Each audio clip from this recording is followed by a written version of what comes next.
할렐루야. 아멘. 오늘 거룩한 주일 주님 앞에 나오시는 우리 모든 성도님들을 주님의 이름으로 축복합니다. 이 시간 우리가 하나님께 드리는 이 예배를 통하여서 우리의 인생이 더욱더 아름다워지고 축복된 인생으로 살아갈 수 있는 우리 모든 새석전교회 성도들 되시기를 주님의 이름으로 축복합니다. 아멘.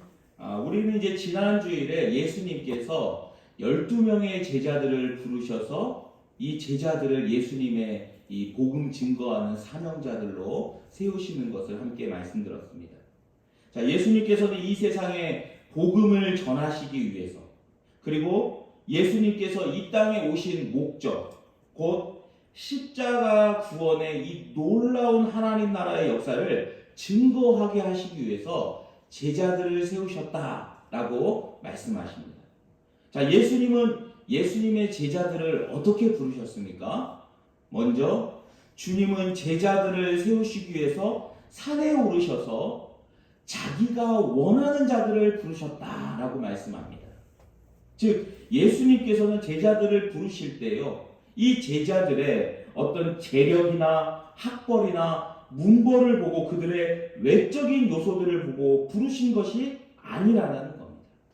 예수님께서는 그 당시에 가장 평범한 어부들, 그리고 가장 사람들에게 천대받던 세리와 같은 사람들을 예수님의 제자로 부르셨다라는 겁니다. 즉 예수님은 외모를 보고 사람들을 취하신 것이 아니라 오직 그의 중심을 보시고 예수님께서 원하시는 자들을 제자로 부르셨다라고 말씀합니다. 여러분, 이것이 우리에게 있어서요 얼마나 큰 은혜이고 축복인지 모릅니다.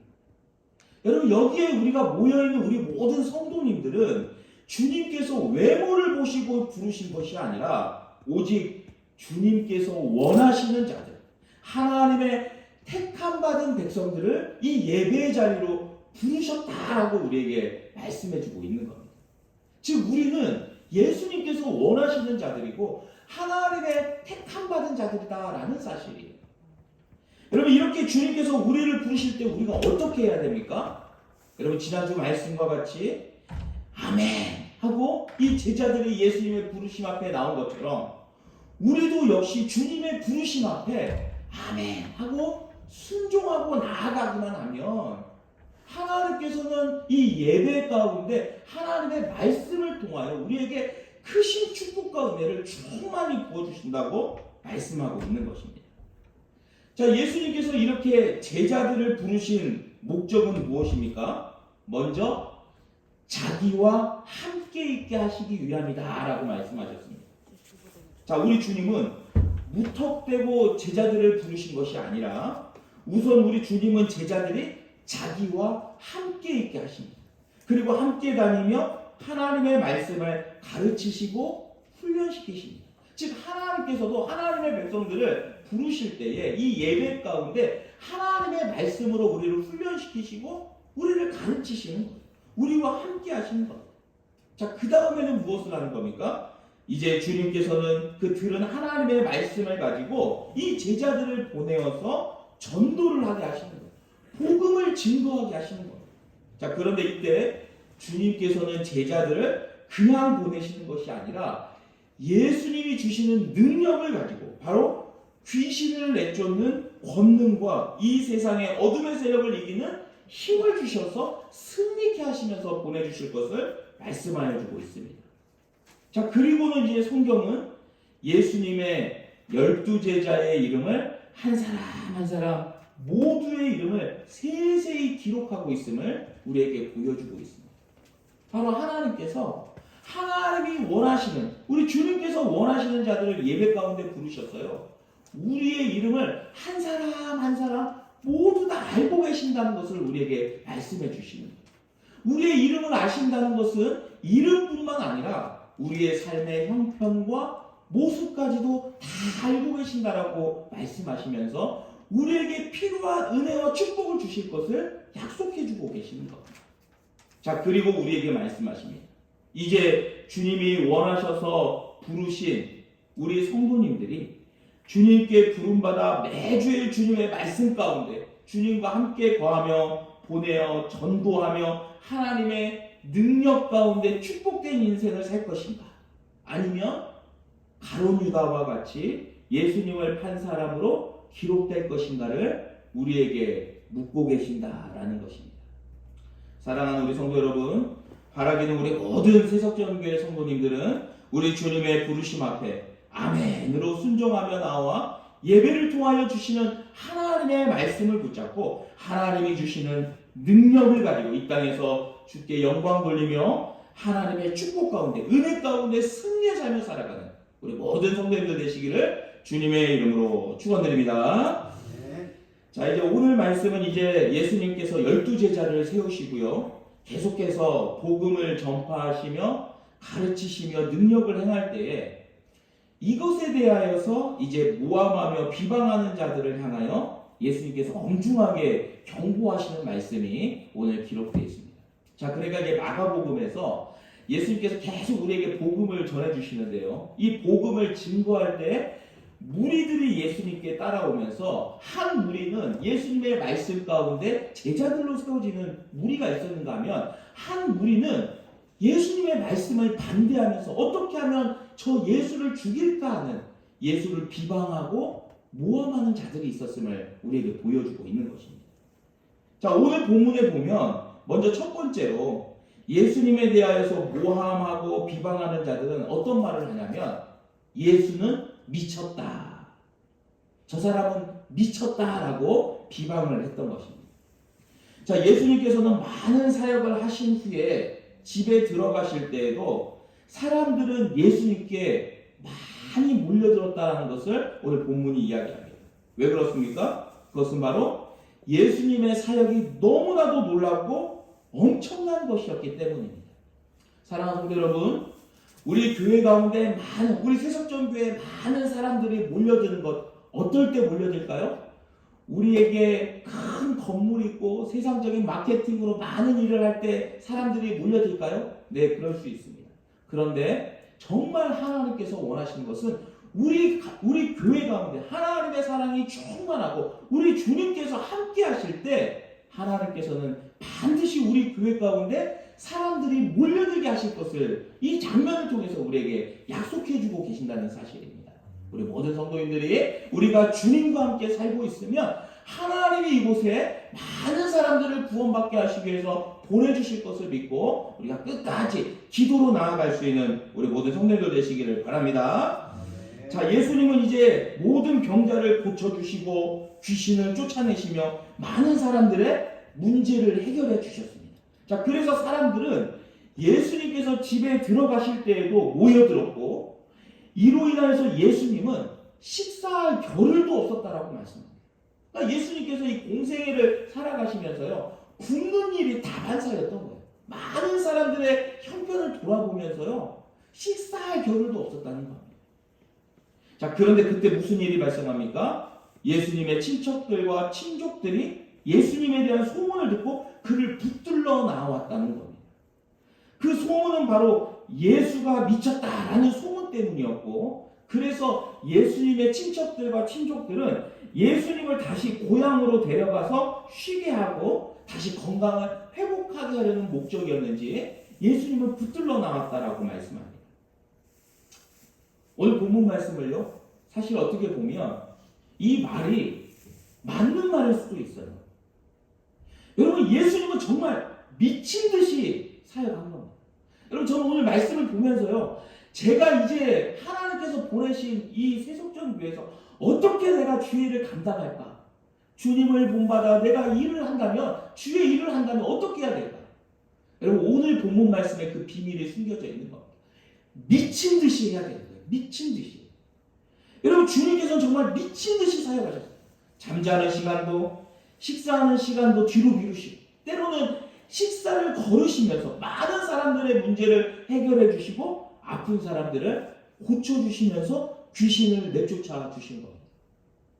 왜 우리 주님은 이렇게 미친 듯이 많은 이들에게 능력을 행하시며 사역하셨을까요? 여러분, 그것은 바로 그들을 바라보시면서 우리 주님은 목자 없는 양과 같이 불쌍히 여기셨다 말씀합니다. 여러분, 그래서 그들을 너무나도 사랑하셔서 우리 주님은 식사하는 것도 잠자는 것도 뒤로 미루고 미친 듯이 사역하셨다라고 말씀하고 있습니다. 자, 그러나 여러분, 이 모습이 예수님을 반대하는 자들은 오히려 예수님에 대해서 저는 미쳤다라고 소문을 내며 예수님을 모함하고 비방하는 걸로 이야기한다라는 거예요. 여러분, 우리 교회가 주를 위하여서 열심히 사역하고 막 주님의 말씀 따라 살아갈 때 사람들은 오히려 저 교회는 미쳤다라고 얘기할 수 있다는 거예요. 여러분, 이것을 우리가 감수할 수 있어야 된다는 겁니다. 예수님도 사람들에게 미쳤다라고 손가락질 당했다는 사실을 우리는 기억해야 한다라는 것입니다. 자, 오늘 본문에서 두 번째로 예수님에 대하여 모함하며 비방하는 내용은 바로 예수님이 귀신 들렸다라는 겁니다. 그가 바알세불이 짖었다. 또 귀신의 왕의 능력을 힘입어서 귀신을 쫓아낸다 라고 비방하며 모함했던 것입니다. 자, 이렇게 예수님이 귀신이 들렸다 또는 귀신의 왕을 힘입어 귀신을 쫓아낸다고 모함하며 비방하는 사람들은 구체적으로 예루살렘에서 내려온 서기관들이었다라고 오늘 본문이 말씀합니다. 여러분, 그들은 그 당시에 이스라엘의 종교 지도자들이었고 많은 사람들이 예수님께 몰려들고 또 예수님의 영향력이 커지자 이에 대해서 견제하고 모함하기 위하여 이런 모함과 비방을 하게 된 것입니다. 자, 이에 대해서 우리 예수님은 어떤 말씀을 하고 계십니까? 예수님은 예수님의 사역과 능력에 대하여 비방하고 모함하는 자들을 피하지 않으셨어요. 여러분, 그들을 정면으로 대하셨습니다. 그리고 그들을 불러다가 말씀하십니다. 예수님께서 그들에게 뭐라고 말씀하십니까? 사탄이 어찌 사탄을 내쫓을 수 있느냐? 사탄이 어찌 사탄을 쫓아낼 수 있느냐라는 겁니다. 그리고 이에 대하여서 비유를 들어 그들의 주장의 불합리성을 논리적으로 설명을 하십니다. 먼저 첫 번째로 예수님은 또 만일 나라가 스스로 분쟁하면 그 나라가 설 수 없고 라고 말씀합니다. 여러분, 이 말씀이요, 우리는 잘 이해할 수 없을지 모르지만 그 당시 사람들은 너무나 잘 이해하고 있던 말씀입니다. 왜냐하면 당시에 이스라엘이 로마의 지배하에 있었는데요, 이 로마의 지배를 받던 그 상황이 근본적인 이유 중에 하나가 이스라엘 안에서 서로가 서로 정권을 잡기 위해서 내부 분열이 있었기 때문에 이스라엘이 하나 되지 못했고 결국 로마의 통치하에 있었음을 그들이 알고 있었기 때문에 예수님께서 이렇게 말씀하신 의미를 즉각적으로 깨달을 수 있었다는 겁니다. 그래서 이렇게 나라가 스스로 분쟁하면 그 나라가 설 수 없다라는 말을 알아들었다는 겁니다. 자, 두 번째로는 만일 집이 스스로 분쟁하면 그 집이 설 수 없고 라고 말씀하십니다. 자, 여기에서 집은 건물이 아니라 바로 가족 공동체를 얘기하는 겁니다. 자, 가족들이 서로 분쟁하면, 집안에서 서로 싸우고 있으면 그 가정이 설 수 없다는 것은 누구나 알고 있는 진리였다라는 거예요. 모든 사람들이 일상에서 쉽게 경험할 수 있는 것을 예수님은 비유로 들어서 설명하시는 겁니다. 자, 만약에 사람들 중에 국가의 이 역사적인 상황에 대해서 무관심한 사람들이 있다 할지라도 이 가정에 대한 비유를 통해서 설명한 예수님에 대한 이 모방과 비방이 얼마나 잘못되었는지는 쉽게 알아챌 수 있는 내용이었다는 겁니다. 자, 그리고 이제 예수님은 이 두 가지 비유를 통하여서 사탄이 사탄을 대적할 수 없다라는 말씀을 하고 계시고, 이 사탄이 사탄을 대적한다는 말이 되지 않는다는 것을 지적하신 겁니다. 그래서 26절에 보면 만일 사탄이 자기를 거슬러 일어나 분쟁하면 설 수 없고 망하느니라 라고 말씀하시면서 예수님께서는 예수님을 반대하는 자들, 예수님을 모함하며 비방하는 자들의 불합리성을 설명하시고 이 귀신을 쫓아내는 사역에 대한 본질을 이제 설명해 준다. 왜 예수님이 이 귀신을 쫓아내시고 귀신을 쫓아내실 때에 어떻게 이 사역을 감당하시는지를 말씀해 주시게 되는데요. 27절 말씀에 보면 이런 말씀이 있어요. 사람이 먼저 강한 자를 결박하지 않고는 그 강한 자의 집에 들어가 세간을 강탈하지 못하리니 결박한 후에야 그 집을 강탈하리라. 자, 이 말씀은 예수님께서 귀신을 쫓아내시는 이 사역을 감당하신 이유를 설명하는데요. 예수님께서 귀신을 쫓아내신 사역을 감당하신 이유는 바로 강한 자의 결박에서 사람들을 해방시키기 위해서 그 강한 자를 먼저 결박하는 것이다 라는 것을 이 비유의 말씀으로 설명을 해주시는 겁니다. 자, 예수님께서 이 땅에 오신 목적은 바로 우리들을 구원하시기 위함이었습니다. 그런데 더 넓은 의미로 우리를 구원하시려는 예수님의 목적을 생각하면요, 예수님은 하나님께서 우리들을 하나님의 형상으로 창조하셨을 때 우리 사람들이 누렸던 그 축복을 회복하시기 위해서 이 땅에 오셨다는 겁니다. 여러분, 그리고 이것은 크게 두 가지의 방향으로 예수님께서 사역하셨던 것을 보게 되는데, 먼저 하나는 예수님께서는 이 육체적인 질병으로 인하여서 병든 사람들을 고쳐주시는데 그 하나의 사역을 감당하셨고, 다른 하나는 귀신에게 사로잡혀 있던 사람들을 해방시켜 주시는 것으로 사람들이 본래 창조했을 때의 하나님의 축복을 누리게 하여 주셨다는 겁니다. 즉, 예수님은 우리의 병을 고치심으로 우리의 연약함을 회복시켜 주셨고, 또 하나는 귀신에게서 해방시켜 주심으로 우리에게 얽매이고 있던 모든 악한 것들에서 해방시켜 주시기를 원하셨다는 겁니다. 자, 실제로 우리가 이 땅에서 미신을 믿고 우상을 섬기다가 예수님을 믿으면 과거에 하나님 외에 우리를 얽매고 있었던 것에서 우리는 자유함을 얻게 된다는 겁니다. 여러분, 그렇기 때문에 예수님께서는 이 귀신을 쫓아내는 사역은 예수님의 사역의 중요한 핵심이었고 본질이었다는 거예요. 자, 이렇게 예수님이 귀신이 들렸다거나 귀신의 힘을 빌어 능력을 행한다는 이 모방과 비방에 대해서 예수님께서는 이 불합리성을 말씀하신 뒤에 매우 엄중한 경고의 말씀을 오늘 선포하고 계신다는 겁니다. 그것은 바로 28절과 29절 말씀입니다. 내가 진실로 너희에게 이르노니 사람의 모든 죄와 모든 모독하는 일은 사하심을 얻되 누구든지 성령을 모독하는 자는 영원히 사하심을 얻지 못하고 영원한 죄가 되느니라 하시니. 여러분, 여기에서 예수님은 참으로 어려운 말씀을 지금 하셨습니다. 자, 예수님은 먼저 이 세상의 모든 죄와 모독하는 일은 용서받을 수 있다라고 말씀하여 주셨습니다. 즉, 하나님 앞에서 우리가 하나님 앞에 우리의 죄를 회개하고 나아가면 용서받지 못할 죄가 없다라는 거예요. 우리가 말이나 생각이나 행동을 한 모든 죄는 하나님께서 예수 그리스도의 이 보혈의 피로 우리를 다 용서해 주실 수 있다는 겁니다. 그러나 성령을 모독하는 것은 영원히 용서함을 얻지 못할 것이다 라고 말씀하는 겁니다. 성령을 모독하는 것은 용서함을 받지 못한대요. 여러분, 그렇다면 여기서 우리가 이제 질문이 생기는 거예요. 과연 성령을 모독하는 것이 무엇을 말씀하시는 건가? 근데 이게 참 안타까운 게요, 이 교회에서 분쟁이 일어나거나 문제가 생기면 항상 이 말씀을 가지고 사람들을 정죄하고 있다는 겁니다.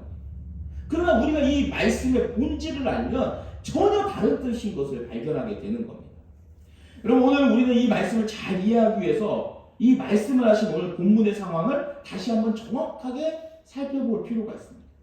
자, 오늘 본문은 지금 예수님의 사역이 귀신 들렸거나 또는 예수님의 힘으로 행해지는 능력이 예수님께서 행하시는 이 힘의 능력이 귀신의 힘으로 행해지는 능력이라고 모함하며 비판하는 자들 앞에서 예수님께서 말씀하신 말씀인 겁니다.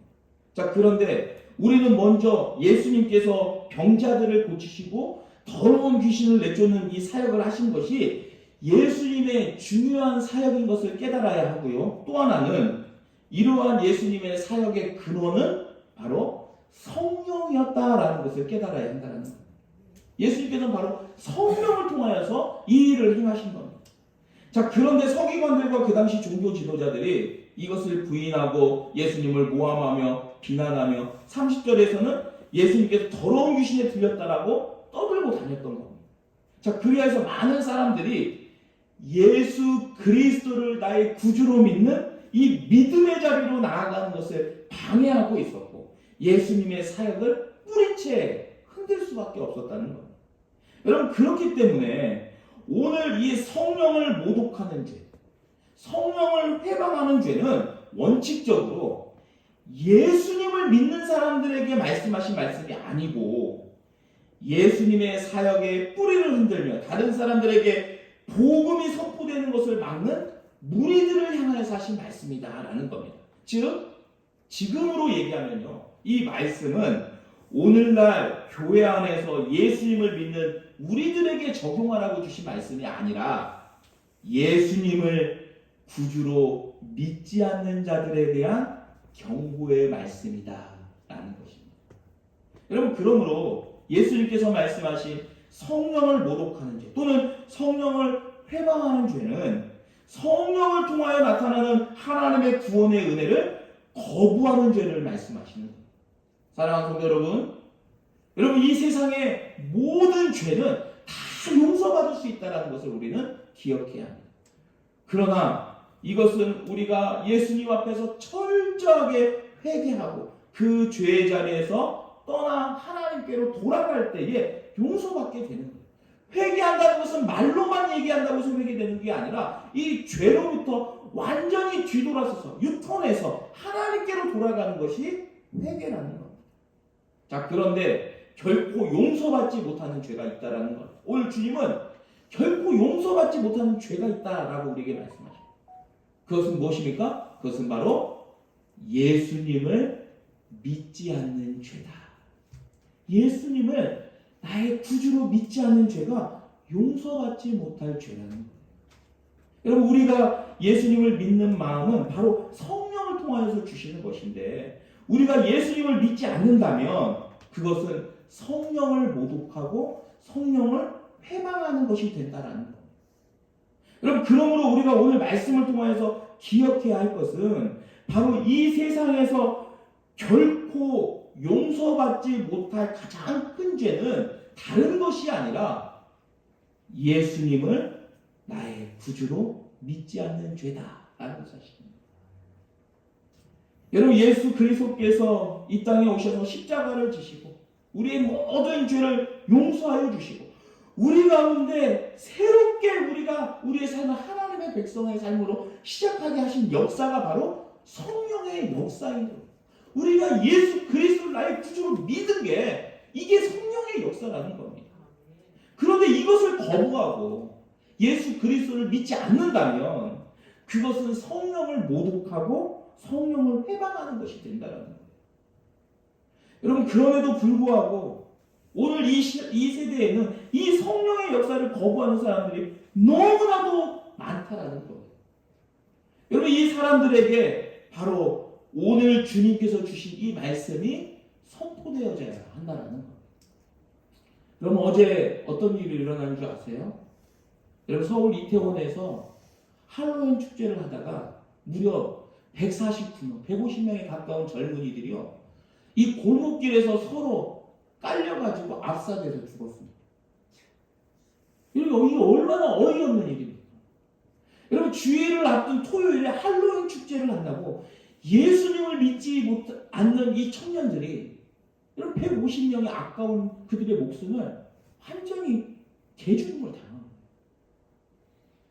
여러분 이 성령을 모독하고 성령을 회방하는 일은 바로 예수님을 믿어야 돼요. 예수님을 나의 구주로 믿는 이 신앙을 갖지 않는 것, 예수님을 믿지 않는 것, 이것이 용서받을 수 없는 죄라고 오늘 주님께서 말씀하고 계시는 겁니다.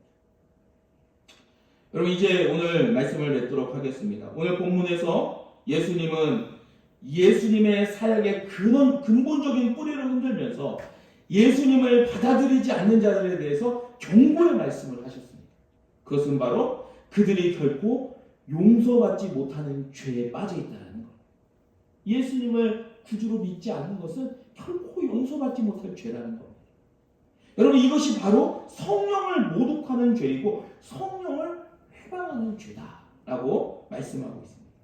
여러분 이 말씀은 예수 그리스도를 믿는 우리들에게 적용하는 말씀이 아니라 예수 그리스도를 믿지 않고 부인하는 자들에게 말씀하시는 경고의 말씀인 겁니다.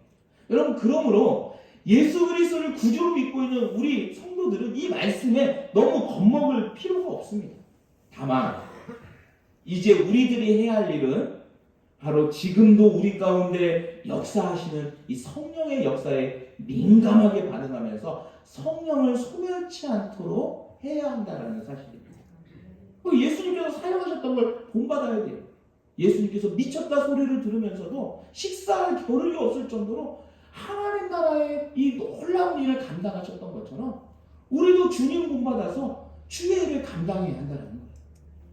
이 시간 말씀을 듣는 우리 모든 성도님들이 오직 우리 주 예수 그리스도를 나의 구주로 믿고 오직 믿음으로 구원함을 받고 하나님의 은혜와 축복 가운데 살아가시는 우리 모든 성도들 되시기를 바랍니다. 여러분, 또한 우리가 예수 그리스도를 믿음으로 성령의 충만함을 받아가지고 이제 우리 안에 하나님께서 주시는, 하나님이 먼저 우리 가운데 예수 그리스도를 구주로 믿는 우리에게 하나님의 은혜와 축복을 충만하게 말씀 가운데 부어주시게 되는데, 그리할 때 우리에게 부어주신 하나님의 그 사랑과 은혜와 축복을 우리 주변에 있는 많은 사람들에게 흘려보냄으로 말미암아 참 용서받지 못할 죄로 인하여서 망해가고 있는 많은 사람들에게 오히려 하나님의 축복을 전하며 하나님의 사랑을 전하며 축복의 통로로 살아갈 수 있는 우리 모든 세석전교회 성도님들 되시기를 주님의 이름으로 축원드립니다.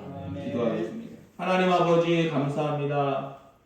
오늘 주신 말씀을 통하여 하나님께서 우리를 얼마나 사랑하여 주시고 참으로 주를 믿는 우리들에게 얼마나 큰 축복을 주셨는지를 깨닫게 하여 주시니 참으로 감사합니다. 하나님, 우리가 이 세상에서 지은 모든 죄들 우리 주 예수 그리스도의 보혈을 의지하여 주님 앞에 회개하며 나아갈 때 하나님은 결코 용서받지 못할 죄가 없다 말씀하시오니 하나님 아버지, 참으로 우리의 삶 가운데 우리가 하나님의 말씀에 떠나 아버지 하나님 죄 가운데 살았던 모든 모습들이 있다면 주님 앞에 나아가 회개함으로 다시 정결하고 거룩하게 살아갈 수 있는 우리 모든 주의 백성들 되게 하여 주시옵소서. 그리고 이제 우리가 성령에 충만하게 되어서 이제 성령을 회방하며 모독하며 예수님을 믿지 못하는 자들에게 오히려 축복의 통로로 나아갈 수 있는 복음 증거의 사명을 감당하는 자들 되게 하여 주셔서 이 땅에 하나님의 나라를 이룰 수 있는 우리 모든 복된 세석전교회 성도들 되게 하여 주시옵소서. 오직 주의 말씀 붙잡고 끝까지 믿음으로 승리할 수 있는 우리 모든 성도들 될 수 있도록 축복하여 주실 것을 믿사오며 예수 그리스도의 이름으로 기도드리옵나이다. 아멘.